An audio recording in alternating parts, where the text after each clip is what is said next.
Hello and welcome to today's masterclass, The Spirit of Water, from Depletion to Renewal.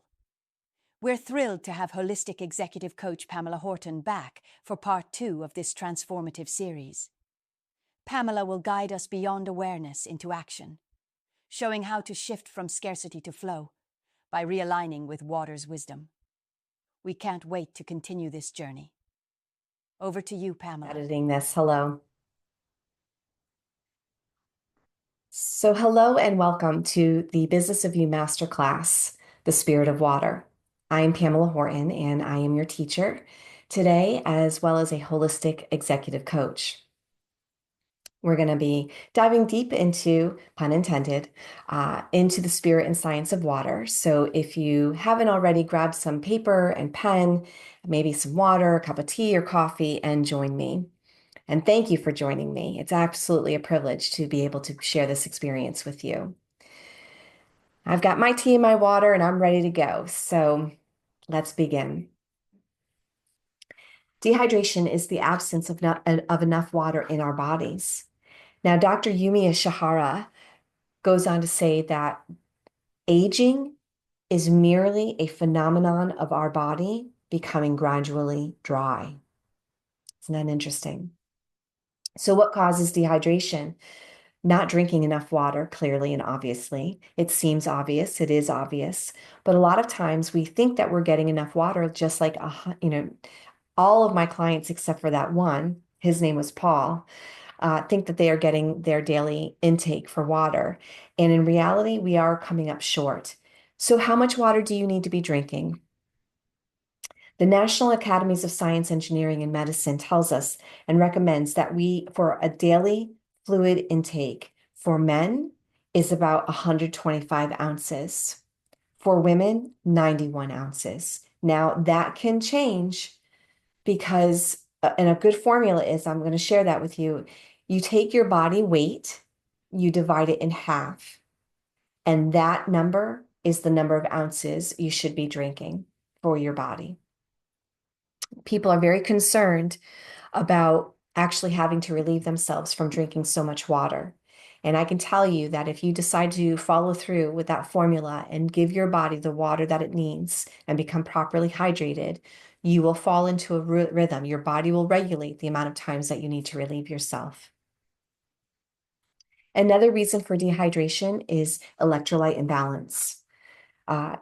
Electrolytes are essential and help regulate our nerves, our brains, our muscle function, as well as our blood flow. And electrolytes also help regulate how much water stays in the cells of our body. Another dehydration cause is drinking water all at once. Sometimes younger people or athletes, without knowing it, they will consume all of their daily water in one lump sum, within an hour intake or a couple of hours intake. And overloading our system with water will only cause us to eliminate those electrolytes that we need we release it obviously through our urine. Another dehydration cause is sweating too much. If you live in very warm climates, it is possible to perspire to the point where you are not replenishing enough of that loss and you become dehydrated. Drinks like coffee and soda and even caffeinated tea, anything that has caffeine in it, if you're drinking energy drinks, you are dehydrating yourself. And alcohol can dehydrate you as well. So there is a rule of thumb for every 8 ounces, or it doesn't matter the number, for however many ounces you are drinking caffeine. So if you're drinking, however many ounces you drink coffee, however many ounces of soda you're drinking, however many ounces of energy drink, however many ounces of tea that you're drinking that has caffeine in it, however many ounces of alcohol that you are drinking, the rule of thumb is to double that amount of ounces with water. And that's in addition to your daily intake given by the formula that I just shared, and the recommendation by the National Academics. Let's see National Academies of Science, Engineering, and Medicine. So speaking about water, I'm actually going to take a sip of water. Excuse me.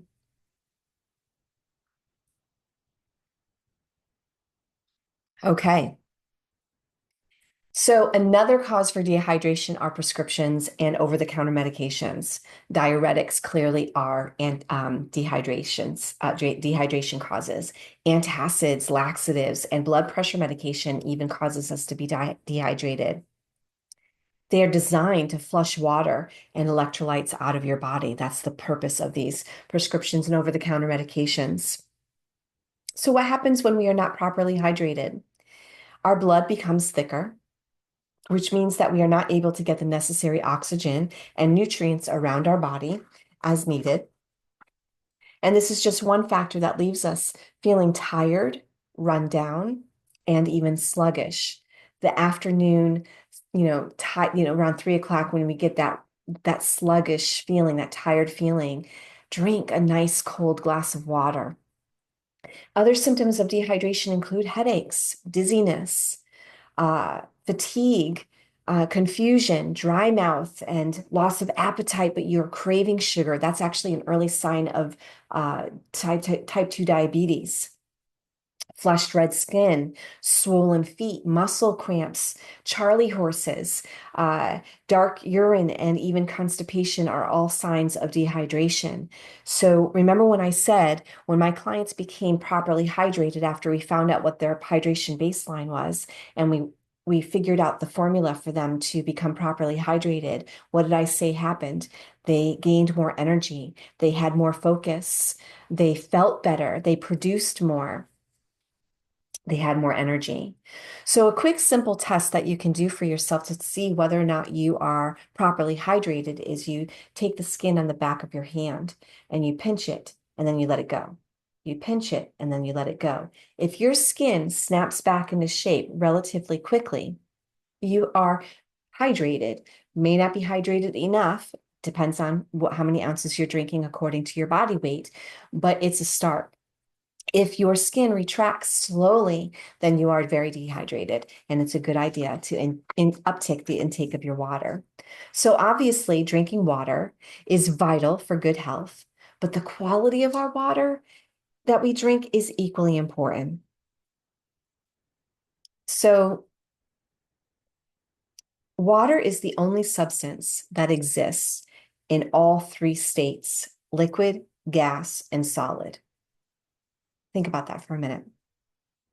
Water is almost the only substance in the entire universe for which the solid form floats in the liquid form. Think about that. Water is so unique, it really bends all of the rules. It is a living being. It even has the ability to store memory and intelligently respond to human consciousness. I'm going to repeat that. Water has the ability to store memory and intelligently respond to human consciousness. Water is so there is a type of water called structured water. And what we're going to go through now is water in nature versus how we get it. Why structured water is important, structured water versus unstructured water. We're also going to go through what structures the water when nature doesn't. So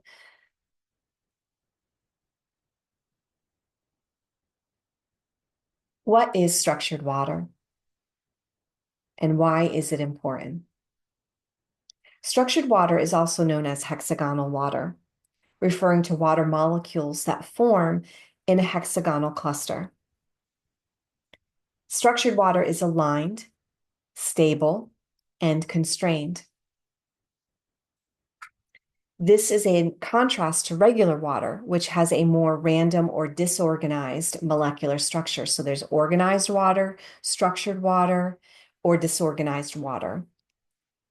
That can make it, and the disorganized molecular structure can make it difficult for the body to fully absorb nutrients and actually utilize the water the way that it was intended in our bodies. It is believed that structured water is very similar, if not the same, as pure, untouched, and uncontaminated water found in glaciers or spring water in natural springs. It's not the quality of the water that matters only. it's also the water's structure. So as I mentioned earlier, for decades, researchers have thought that water only existed in three phases: solid, liquid, and vapor. That changed a few years ago when researchers observed a fourth phase of water called the structured water. And it's also known as living water. So there's structured water or organized water, hydrogenated water, hexagonal water, living water. These are all different terms for the same thing. Structured water is still H2O, and that's two hydrogen atoms and an oxygen atom. But the atoms are arranged in a slightly different configuration that allows them to carry a negative charge. And as a result, structured water is viscous like honey, somewhere between a liquid and a solid. And because structured water carries a negative charge, it can deliver, this is very important, electromagnetic energy to our mitochondria. And our mitochondria is often referred to as the powerhouse of the cell, which gives us energy.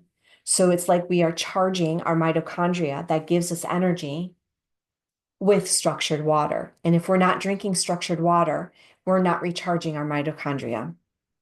The negative charge supports blood flow, the lymphatic system, which is extremely important for releasing toxins in our body and other biological processes. So drinking structured water brings energy in a form from an external source and delivers it straight to our mitochondria. So there are benefits, of course, clearly and obviously, to drinking structured water, and they increase our energy, as I mentioned before, and they also increase our production. It slows down energy. Remember Dr. Ishihara Maro,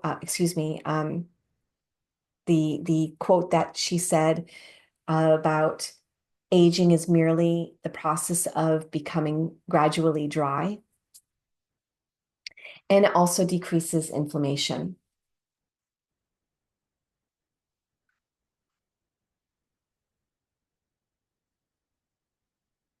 A study was done in 2021 where they found drinking structured water for just 3 months, hear me when I say this, decreased people's biological age by 12 years.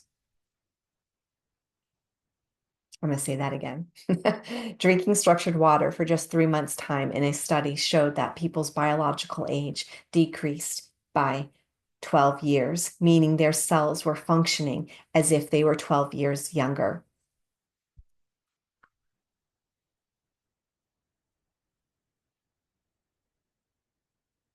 I'm actually going to go back to this other slide. Decreasing the inflammation, I want to talk about a little bit more because inflammation is one of the main causes of disease. And structured water can decrease inflammation by improving the protein folding. And I'm not going to get too scientific here. I just want to talk about our proteins can get out of whack. They can be like a slinky that's been stretched too much and out of shape. Drinking the structured water allows the proteins to snap back into proper form. And our protein is like origami, folded in these just beautiful patterns. But when we become dehydrated and stressed and have chronic cortisol, our proteins really just, like I mentioned, get out of whack and they become stretched as if they and have no elasticity any longer. The structured water pops them back into shape after resnapping them and brings them back into that natural folding pattern. And protein really regulates most of the tissues in our body. So let me see, I'm just checking my notes to make sure I covered most of that. I wanted to make sure I give you this. Yeah, so misfolded proteins, those overstretched proteins. Thank you, Pamela. That was an interesting and informative exploration into the spirit of water. You've given us so much to reflect on how water isn't just a resource. In part 3, gain a deeper understanding of the role water plays between the physical and non-physical. Pamela will guide us through changing our relationship with water, and we will see what it is capable of doing when consumed conscientiously. Until then, thank you everyone for being here.